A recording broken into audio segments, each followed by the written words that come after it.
Hey friends, hope you had a great vacation. When we left off, Henry Huggins um, was thinking of different ways to get out of being the little boy in the school play. And some of the other kids were teasing him about it. Um,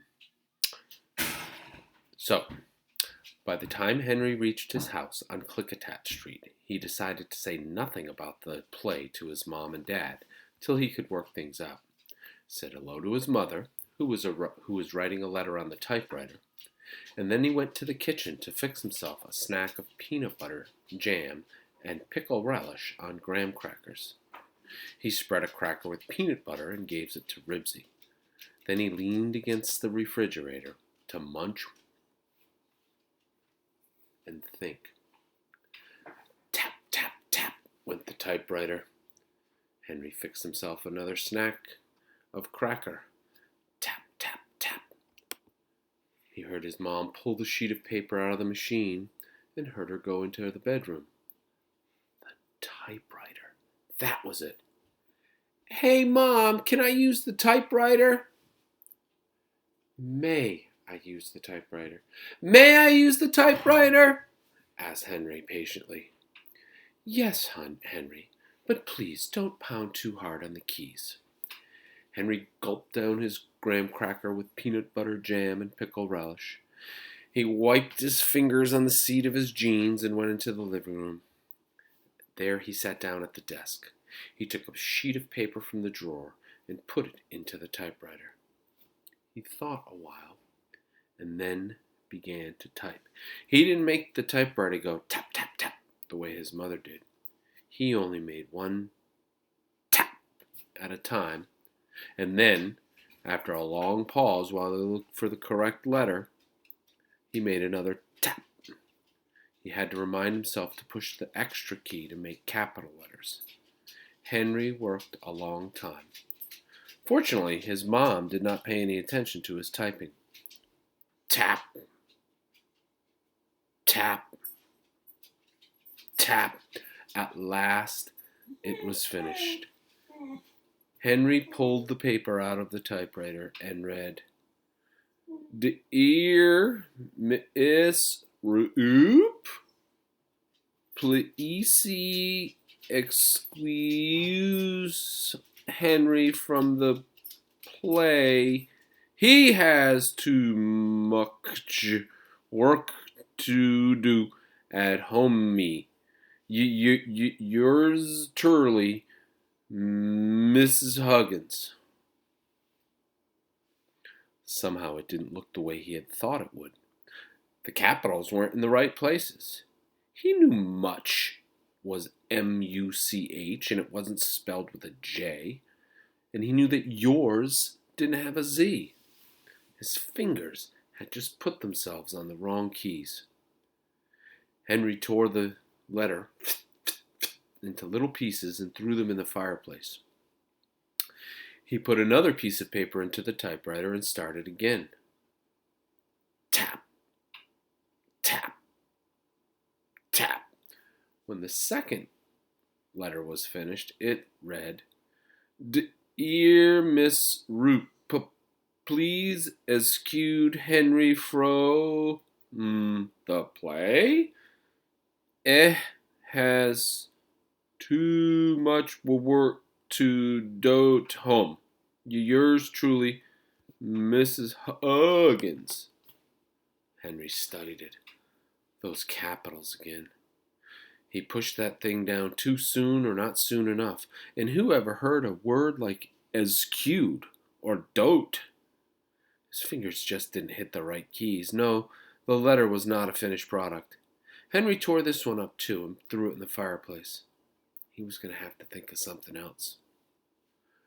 When practice started after school the next day, Henry still had not thought of a way out. Miss Roop said today the children would read their parts, but by next week they must have them memorized. Henry, you and Alice are on the stage first, she directed.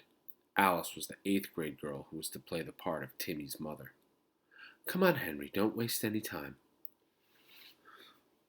Henry slouched up the steps to the stage. He pulled his crumpled words out of his hip pocket and looked at it. He decided to pretend he couldn't read it. Maybe if he read everything wrong, Miss Roop would give someone else the part. Alice read, "Hurry up and get into bed, Timmy. This is Christmas Eve, and good little boys should be asleep when Santa Claus comes." Henry held the paper almost to his nose. He frowned and squinted. He didn't say, "Yes, Mother." He said, after scowling and twisting the paper around, "Yeah, Ma." "Henry Huggins," Miss Roop interrupted, "you read what is typed on that paper." Gee whiz, Miss Roop, it's so blurry I can hardly see what it says." "Bring your paper to me." Henry slouched off the stage and handed it to her. "Now, Henry, it's not as blurred as all that. However, since you have a long part, you'd better trade with me."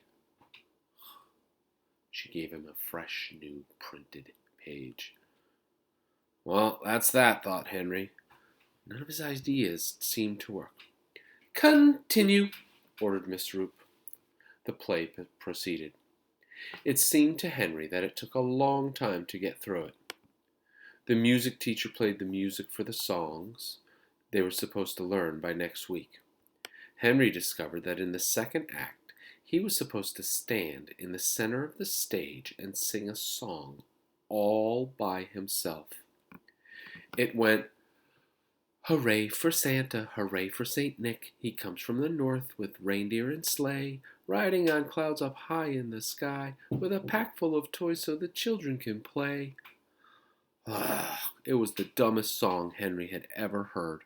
Hooray for Santa. It was just plain silly. He felt a little better when he learned that Robert had to sing an even sillier song called "Woof Woof, I'm a Big Brown Dog." As Christmas drew near, Henry became more and more discouraged. Everybody in Glenwood School now called him Little Boy. His mom and dad found out about his part in the play because Mary Jane had told her mom and she had told Henry's mom. He had to learn his lines and practice them every evening while his father looked at the part and prompted him. He barely had time to go out to the garage to peek at the flexible flyer package. Mrs. Huggins went downtown to buy him a pair of new pajamas to wear in the first act. They were made of pink and blue and white striped flannel. Henry felt that any pajamas were bad enough, but pink and blue, he didn't even like to think about them. Henry swallowed hard every morning. He hoped his throat might be a little bit sore, but it never was. Finally, he gave up. There was no way out. Now, he just wanted to get it over with. One afternoon during fifth period, Henry looked out the window and saw a few feathery snowflakes drifting down. They were so light he wasn't sure at first. When Miss Roop wasn't looking, he leaned over closer to the window. It was snow, all right. It wasn't going to be a green Christmas after all. Now he'd get to use that flexible flyer sled. The rest of the class soon noticed the snow too, and everybody began to whisper. Miss Roop smiled and pretended not to hear. As soon as the bell rang, the kids all scrambled for their jackets and rushed out to see the snow, all except those who had to practice for the play. They took their jackets and backpacks from the cloakroom and went to the auditorium. And that's where I'm going to stop today. We'll pick up tomorrow and we'll see how it goes.